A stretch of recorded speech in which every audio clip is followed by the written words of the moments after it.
It's time to add a little fancy spindle work to this bowl.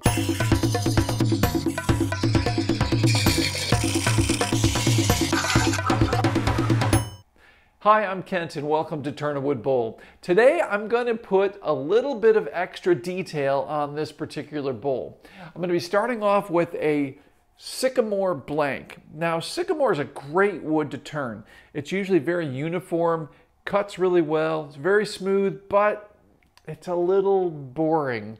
It's kind of just an even texture without a lot of grain. And don't get me wrong, it's a great wood. I love turning sycamore. However, it kind of needs a little extra something, whether you color the wood or you do something to make it a little bit more interesting. And today, I'm going to add some bead work to the exterior of the bowl. And I'm going to do that using a spindle detail gouge. Now remember, spindle tools are never used for removing large amounts of material from a side grain mounted bowl blank. And there's lots of reasons for that. You can check out this video and learn more about that.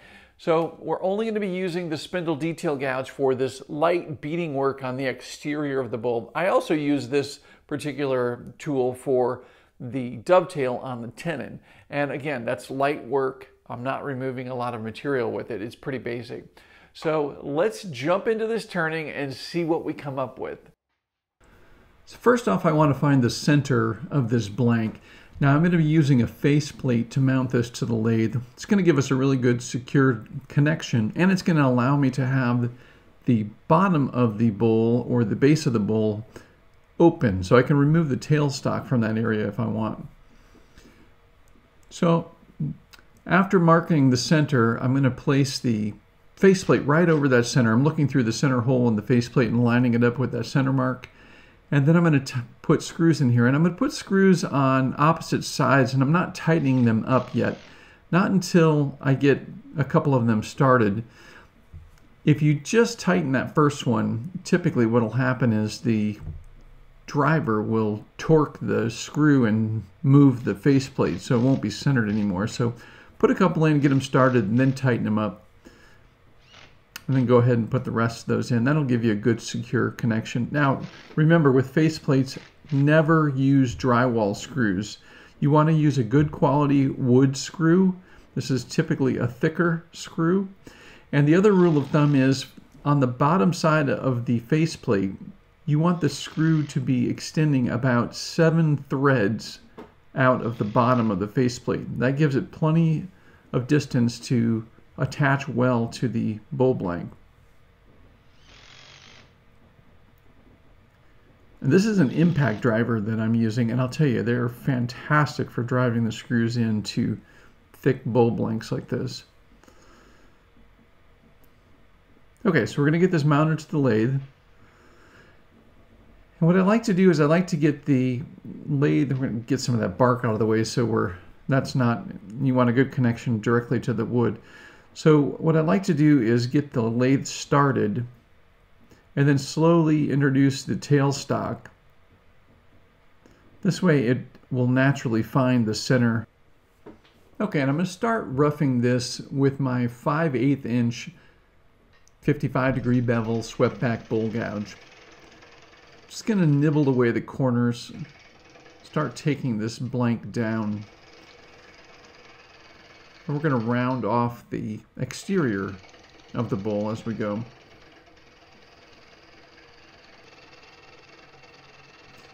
I'm angling the flute of the bowl gouge in the direction of the cut, in this case from right to left, with the flute positioned at about a 30 or 40 degree angle to the left. I'm applying down pressure onto the tool rest.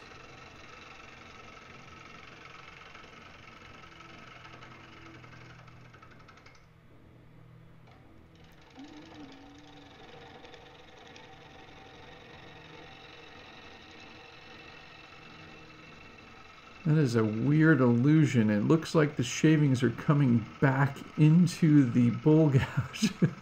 That is very odd. I've had some interesting kind of strobe effects with the lighting before, and the speed of the lathe and the speed of the camera. Okay. It's kind of fun watching the shavings come off the bowl gouge.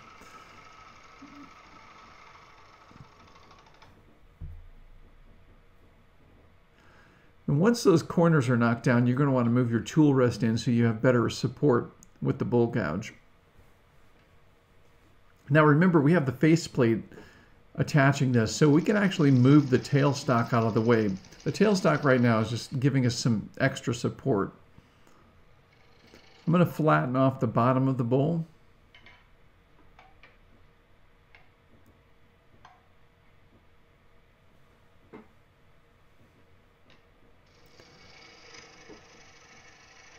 It's a good idea to establish the very bottom of the bowl, so that way you know where your lower starting point or ending point is. And from there you can work up to the rim and you'll have a good idea of the shape of the bowl as you're making it.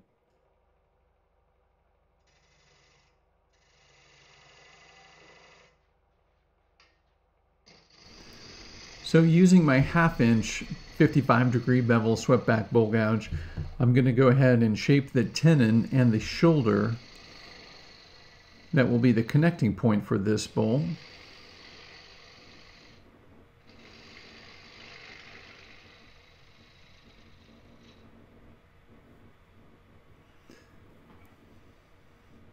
And I'll come in with my spindle detail gouge. Now the spindle detail gouge, I'm just doing some light cutting here. We never want to use a spindle gouge on a side-mounted bowl blank for removing large amounts of material. Making light cuts like this dovetail tenon is perfect for this spindle gouge.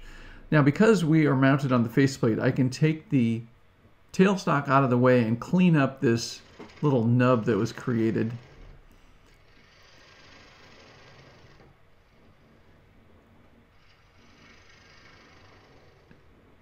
And I'm going to reintroduce the tailstock, and there's two purposes for that. Obviously, one of them is for support, and later in this video, I'll share with you what the other purpose of bringing the tailstock back at this moment is for. Okay, so now we have the bottom of the bowl established, and we're going to work our way up to the top rim. Now we can concentrate on the shape that we're going to create. Again, using my larger roughing gouge, this is a 5/8 inch swept back bowl gouge. I'm going to start making larger, more aggressive cuts, roughing out the material up to the rim of the bowl. It's pretty neat seeing those big ribbons of shavings coming off the bowl.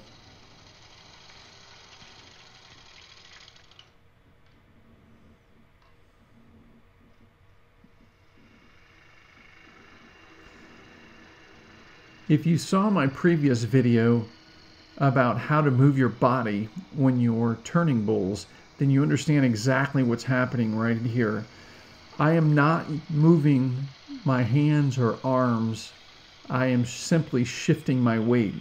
And I really suggest taking a moment to check out that video after you've seen this video, because I think you're going to learn a lot from it.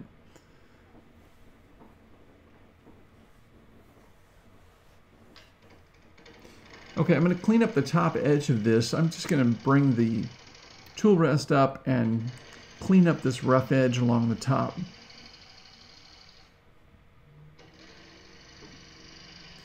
I also have an uneven top portion of the bowl, or top part of the rim, so I can just use the lower wing and scrape back that top so it's leveled off. Okay, we're getting closer to a shape that's what we're looking for, but it's not quite there yet.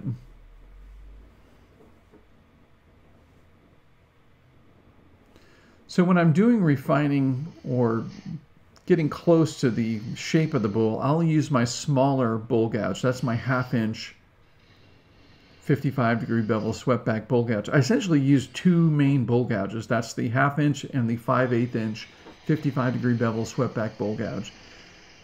So I'm making a push cut from the base of the bowl up to the rim.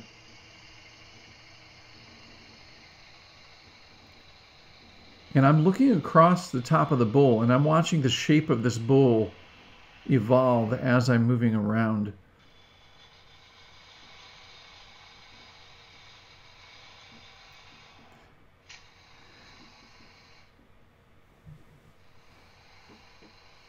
Now I'm thinking about leaving a rim up on the top, so I'm going to leave this little section for right now.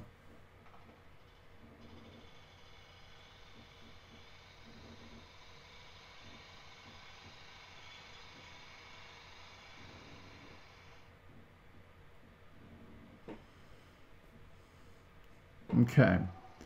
Now I'm going to use the Shear Scrape. The Shear Scrape is great for smoothing out this surface and taking off any high spots. It's great for very subtle changes to the surface.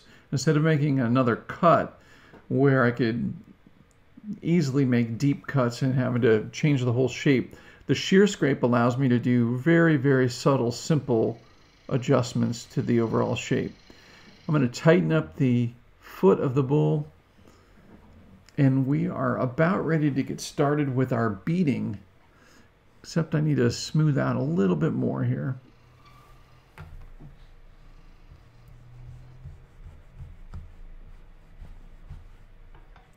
Okay, so I want to show you guys something. This is a beading tool that I have. This is actually from D-Way Tools. It's a really nice beading tool, does a great job. It's actually a scraper. And I think I need to get that tailstock out of the way.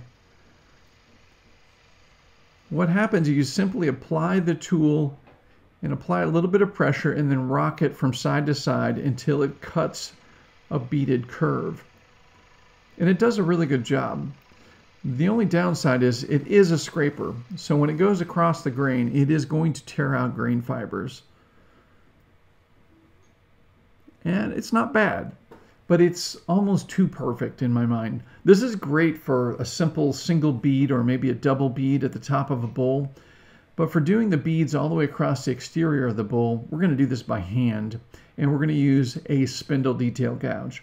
Okay, so first of all, the biggest trick with this is to keep the spindle gouge positioned at a 90-degree angle.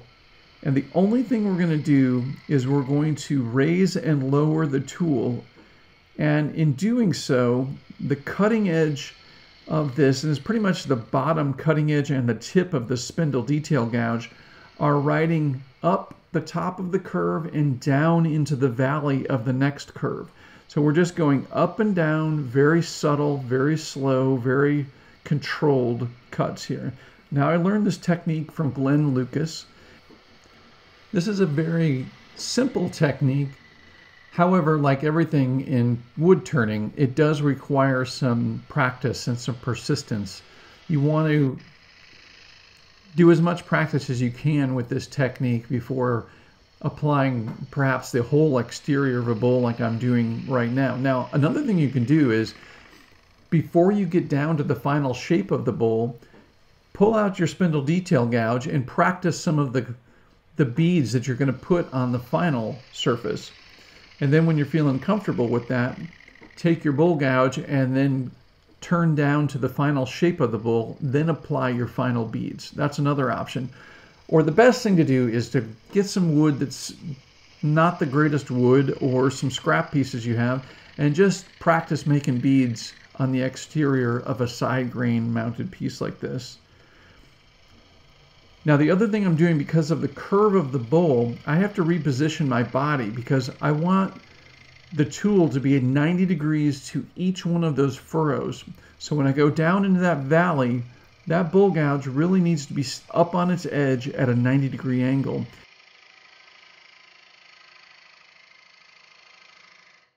If you're liking this video so far, do me a huge favor and click that like button below the screen. Thank you. And the other big advantage of not using a fixed beading tool is you have the discretion to do whatever you want with the beads. Here you can see I started smaller and I'm progressively making them larger as they go up the side of the bowl. I could have kept them all small. I could have varied them in a variety of different ways. I could have put the beads anywhere on the bowl. I could have put some at the bottom and maybe a couple along the rim, or just a few along the rim.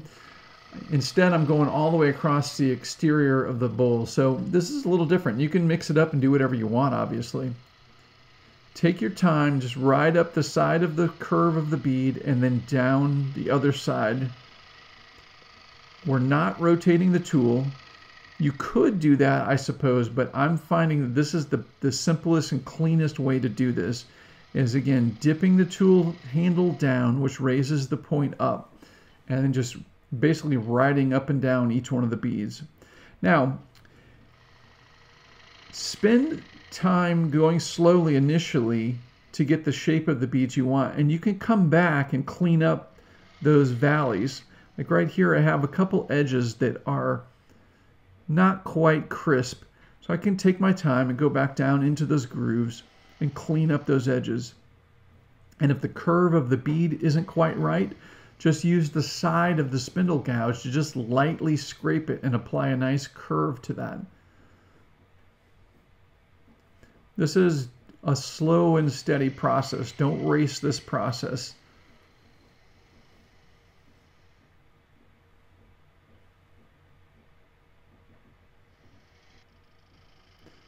You see, just work down in there.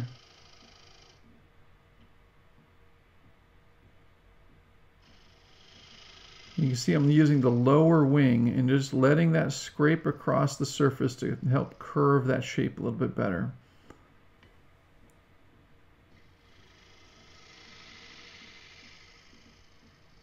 It's actually really fun to do. It's actually really satisfying to add such a dimension to a simple wood surface.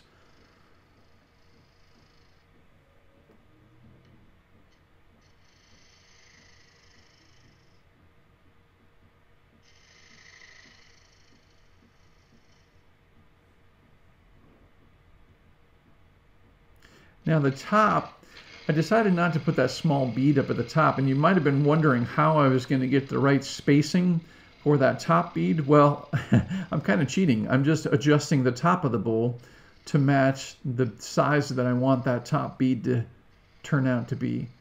So you don't have to be super precise with this.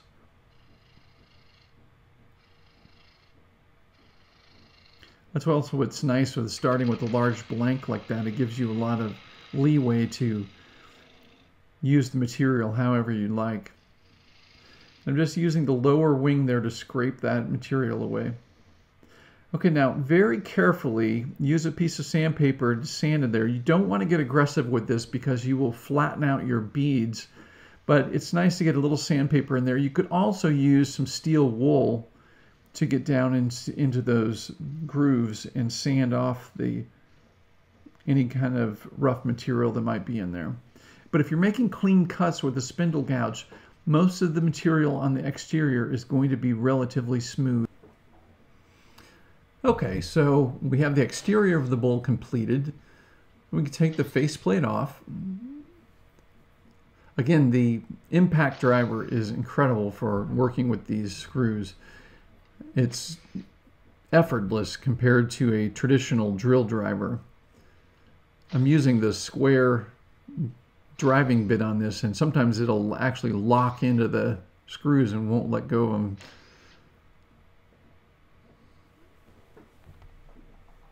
Okay, so I'm going to reverse this and mount it in the 4-jaw chuck.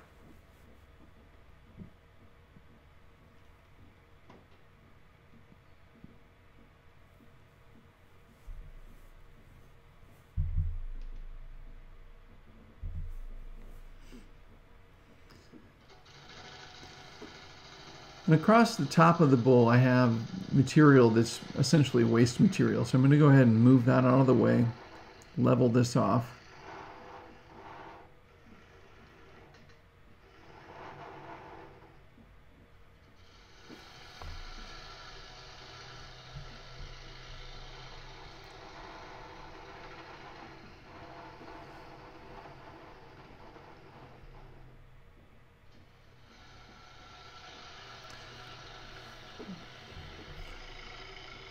You just want to take your time here and make nice clean passes. You don't have to remove a lot of material all at once. I've got a bit of wobble that's just introduced into it, and what's happened is the piece has shifted or moved just a little bit in the chuck. The chuck might not have been as tight as it could have been, so I'm going to loosen that, reseat the bowl, and tighten it up really good here and make sure that doesn't happen again. All right, that's looking pretty good.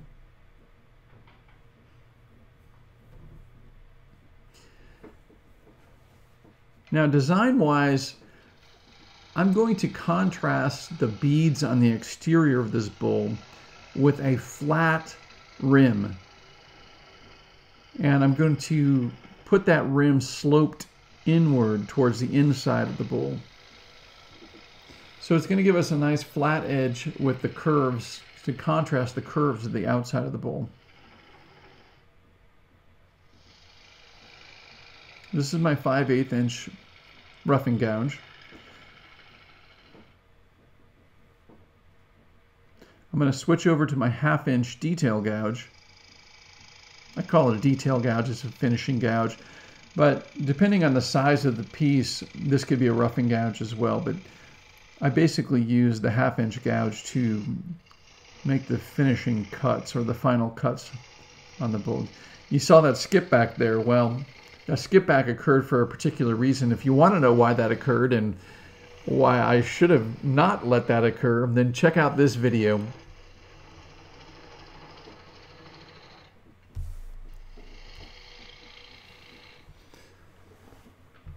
All right, I'm going to work down the interior of the wall and establish that wall thickness. And then I'm going to work my way all the way down the bowl.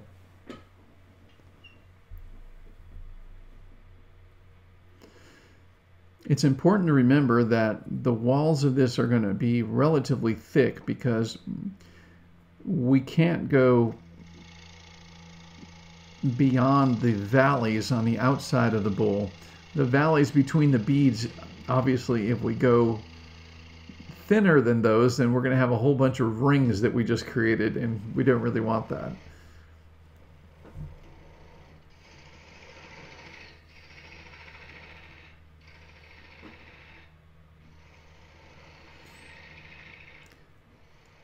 If you're noticing, when I remove the material in the center of the bowl, I'm using the left side of the gouge. Right here you can see I'm using the left side of the bowl gouge to remove this material. Now, why is that interesting? Well, what happens is when we sharpen our bowl gouge, we really need to sharpen both sides, and we need to make sure that the bowl gouge is even on both sides, so both wings are even. If I were to only use one side of the bowl gouge, I would essentially be grinding away the other side every time I went to sharpen it, just to make it balanced with the other side. But here you can see now when I make my other pass to the other side, I'm using the right side of the gouge. So by using the right side here and the left side and cleaning out the center, I'm more evenly using the bowl gouge, and I'm not wasting material when I go to sharpen.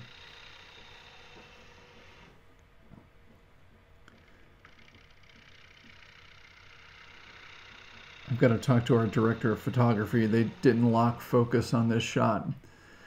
I'm going to have some crew members that are going to get in trouble for this one.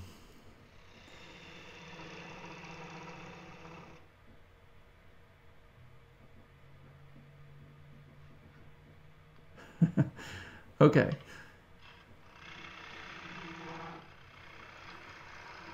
You can also see when I'm using the left side of the gouge here, I'm being a little more aggressive. And that's because it's a roughing cut. It's also because I'm pushing into the headstock. If I were pushing perpendicular to the headstock, I wouldn't be using quite as much force. I'm using more force, obviously, to remove the material quicker. But because I'm pushing into the headstock, there's less of a chance that the bowl is going to become dislodged from the tenon or off of the chuck.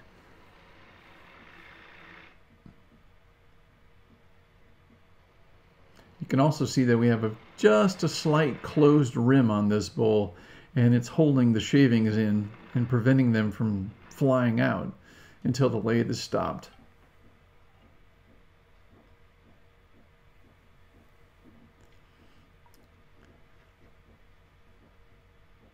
All right, it's looking good. The thickness feels good. Again, this is not going to be a super thin bowl, but I also don't want it to be super heavy and feel bulky. So each section I work, I match up the previous section and then merge the sections together so that the wall thickness is even right down to the corner that I just stopped at.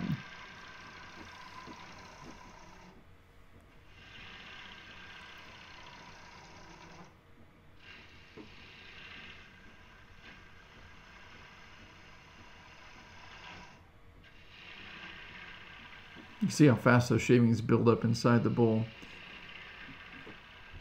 As a matter of fact, if I were to try to turn the wall right now, it would not be advised because those shavings are actually going to get in the way of the cutting edge trying to start a cut on the exterior of the bowl.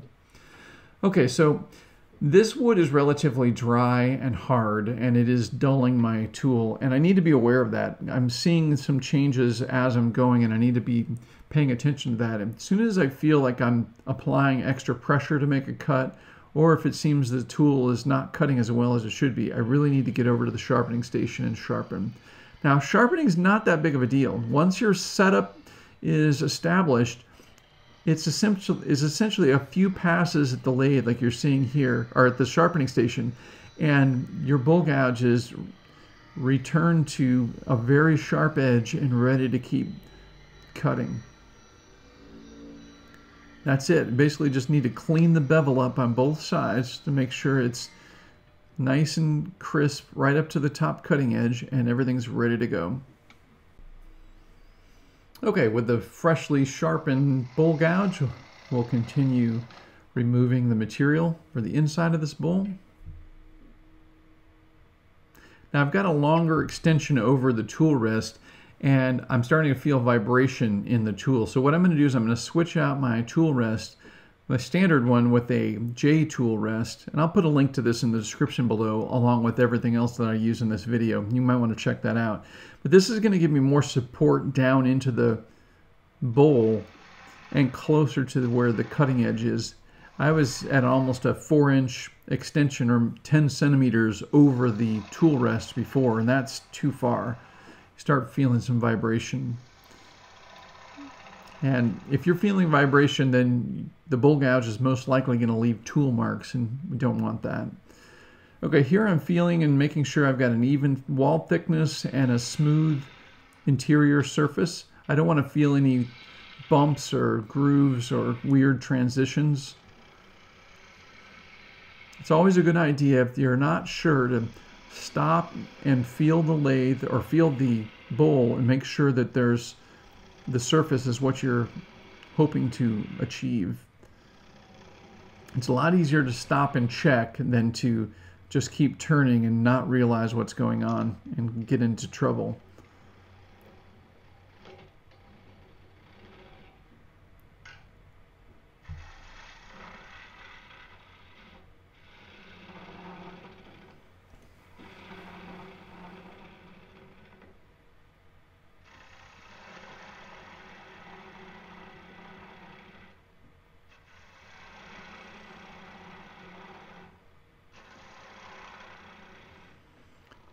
Just slowly sneak up on that wall thickness at each of the locations. Stop and check. There's also a little secret too. Wood will tell you if you have an uneven surface. If you notice the grain lines inside the bowl, there are various shapes that the grain is creating inside this bowl. If you have a sudden high spot or low spot, you're going to see that as a hiccup in those lines or those rings, and it will be very obvious.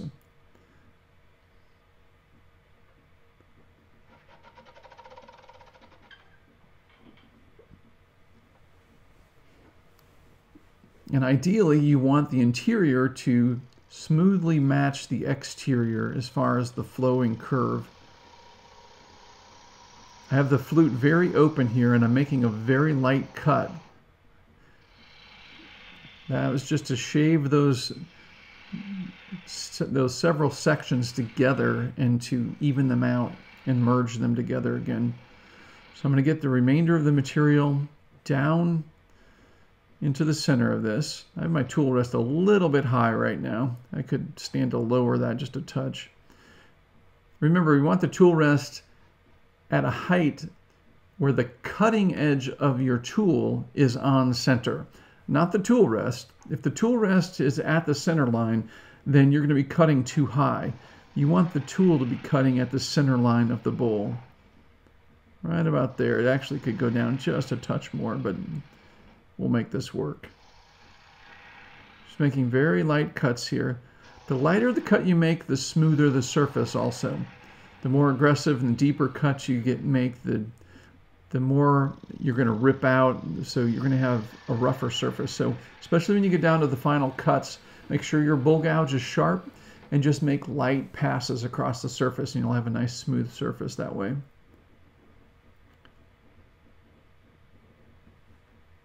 It's feeling a little flat, so I want to make sure that we have a nice concave bottom to this bowl. Make one more pass.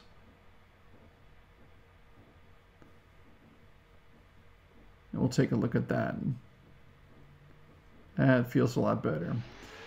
Okay, so I'm going to go through and sand this. Now, I'm not sanding the exterior, remember, because if I tried to sand the exterior with my sanding setup here, I'm going to flatten off all those beads. Instead, I made nice crisp cuts on those beads, and they don't need to be sanded more than what they have right now. So I went through and did all the grits on the rim and the interior. Didn't want to bore you with all those steps. There's not really any exciting way to make sanding that interesting that I've found. If anybody's got any ideas, let me know. Now, remember when we brought the tailstock up earlier? This is why. See that mark? All we have to do now is match that up, and we have our bowl mounted perfectly on our jam chuck. So we can finish up our foot and finish the bottom of the bowl. So I'm going to take the tenon off the bowl, and we're going to work this down to the shoulder, or what was the shoulder for the tenon. The shoulder will become the foot of the bowl. I'm going to make a nice flat cut, so that'll be where the bowl will rest on a table, so it sets nice and smooth.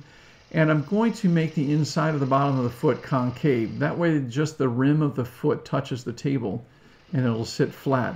If we put a big flat bottom on the bowl, there's a good chance that the wood is going to move a little bit, and it's most likely going to wobble. It's not going to sit flat over time.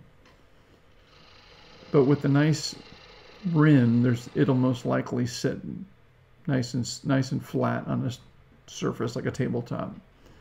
All right, I'm going to switch to my spindle detail gouge. I'm going to work down this nub and make it nice and small.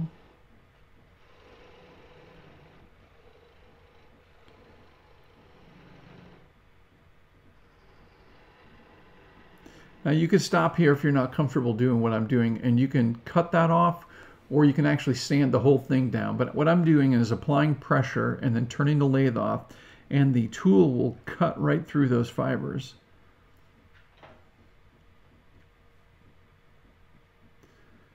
All right, and then we can sand that little nub area and clean that up just a bit.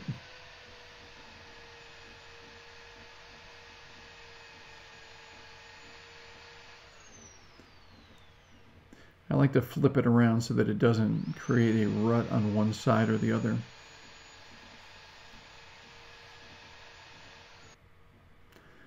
Okay, then I'm going to use my wood burning system to sign this bowl.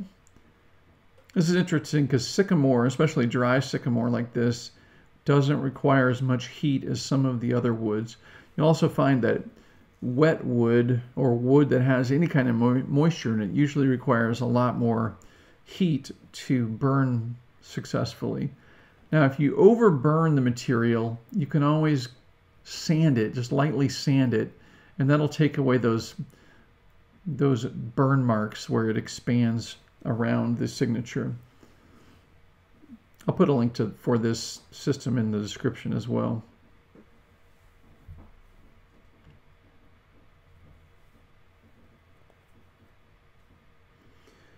All right, I'm going to use tried and true Danish oil. It's called Danish oil, but essentially it is linseed oil, and this is truly boiled linseed oil with no additives. And the reason I'm using this is that I can put this on a little bit thicker to get it down into those grooves. And it's going to take a while to get it down into all those little crevices, but this will flow down there a lot better than the tried and true original, which has the beeswax in it. And I can wipe this down and get off all the excess a little bit easier than I would with the other tried and true finish that I like. So I'm going to take my time and work this all down inside all of those grooves, but then I'm going to quickly wipe it back out because you only want a very thin layer of this finish on your bowl. And it's really all it takes.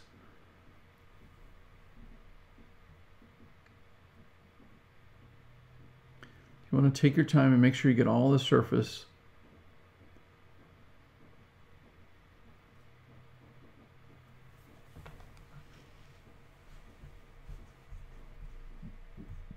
I really like how the beads have turned out. It really adds some dimension to this bowl.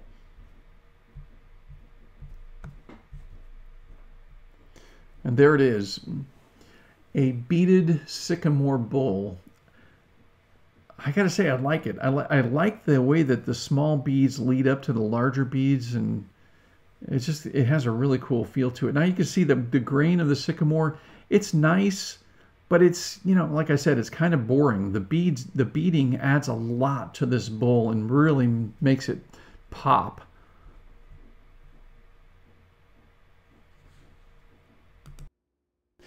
So there's the beaded sycamore bowl. I think you'll agree this is probably a little bit more interesting than just a plain sycamore bowl. And I tell you, I love the way the beads work out, especially when they're done by hand. Now, there's nothing wrong with using a beading tool, but for me, I feel like the beading tool looks a little too precise and it looks a little mechanical. I like the imperfections and the organic feel of doing this by hand because it is organic. And I also like the progressive size differences, making them smaller at the bottom and then progressively getting larger as it works up to the top. Now, you could do all sorts of different things. You could put the beads up just along the rim. You could put some at the bottom. You could do all sorts of different things. You don't have to cover the whole exterior with beads. So play with it, have some fun.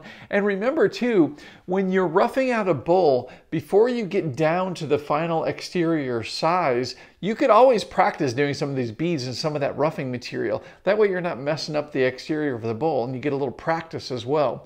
And then when you get down to the final shape, you can actually put the beads on that you want. Do me a favor, leave me a comment below and let me know if you've liked this video. Also, if you haven't already, please click that like button. It helps this video, helps the channel, and helps everything, and I appreciate you doing that.